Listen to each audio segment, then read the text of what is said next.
आज की हमारी खबर है दिल्ली से। दिल्ली के बीजेपी प्रेसिडेंट मनोज तिवारी, जो कि एक भोजपुरी सिंगर भी है और बीजेपी पार्टी से एमपी भी है, उनको जो है दिल्ली का प्रेसिडेंट चुना गया था। लेकिन दिल्ली इलेक्शन में बुरी हार के बाद बीजेपी पार्टी को टाइम नहीं मिला था, क्योंकि बुरी हार के बाद एनआरसी, सीएए, एनपीआर इस तरह के मुद्दे चल रहे थे। फिर उसके फौरन बाद दिल्ली में दंगे फसाद हो जाते हैं। फिर उसके बाद भी शायद बीजेपी पार्टी के हाई कमांड्स को टाइम नहीं मिला।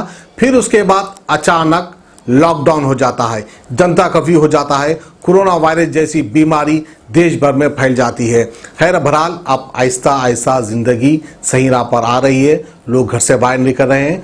अब हो सकता है कि बीजेपी के हाईकमांड भी अपने अपने ऑफिस में आकर फैसले लेने लगे, क्योंकि दिल्ली की बुरी हार के बाद मनोज तिवारी को प्रेसिडेंट बनने का कोई हक नहीं था। शायद इसी वजह से मनोज तिवारी को प्रेसिडेंट पोस्ट से हटा दिया गया। बहरहाल इसी की तमाम तफसीलात हम आपको सुनाएंगे हमारे दिल्ली के नुमाइंदे फारिया खान की खास रिपोर्ट। और इन दिनों इन तमाम बड़ी खबरों में एक बड़ी खबर ये भी आई है कि दिल्ली बीजेपी अध्यक्ष पद से मनोज तिवारी को हटा दिया गया है।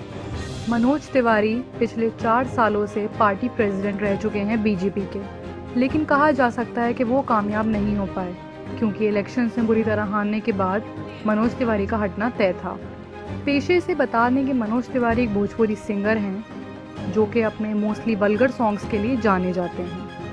वैसे तो मनोज तिवारी के गाने भोजपुरी होते हैं, लेकिन बाज़ दफ़ा उन पर वल्गर बॉर्डर का इल्ज़ाम भी लग चुका है। अब इसी साल फरवरी में जब भारतीय जनता पार्टी मनोज तिवारी को खड़ा करके बीजेपी की तरफ से बहुत बुरी तरह हारी, तो इससे ये बात तो साबित हो गई कि Manoj Tiwari as an election president सही नहीं है। अब मनोज तिवारी के हटने के बाद आखिर कौन बनता दिल्ली का पार्टी प्रेसिडेंट, तो आपको बता दें कि आदेश कुमार गुप्ता बने हैं दिल्ली बीजेपी के नए अध्यक्ष। आपको आदेश गुप्ता के बारे में भी बहुत कुछ बता देते हैं। आदेश गुप्ता की पहचान शुरू से ज़मीनी नेता की रही है। वो नॉर्थ एमसीडी के मेयर भी रह चुके हैं। आपको साथ में ये भी बता दें कि दिल्ली में अप्रैल 2022 में नगर निगम के चुनाव होने हैं। अब ऐसे में आदेश गुप्ता को प्रदेश अध्यक्ष बनाने के पीछे ये वजह भी मानी जा रही है। आदेश गुप्ता नॉर्थ एमसीडी के 1 साल से मेयर रह चुके हैं। अब क्योंकि आदेश गुप्ता दिल्ली की नगर निगम की चाल ढाल से पूरी तरह वाकिफ़ हैं, तो पार्टी को रणनीति बनाने में आसानी होगी। सुनने में ये भी आ रहा है कि दिल्ली का प्रदेश अध्यक्ष बनने के पीछे आदेश गुप्ता का यूपी कनेक्शन भी एक वजह माना जा रहा है। हम सबको पता है कि दिल्ली में उत्तर प्रदेश के लोग काफ़ी ज़्यादा संख्या में हैं, और ऐसे में उन तमाम लोगों का वोट आदेश गुप्ता को जा सकता है।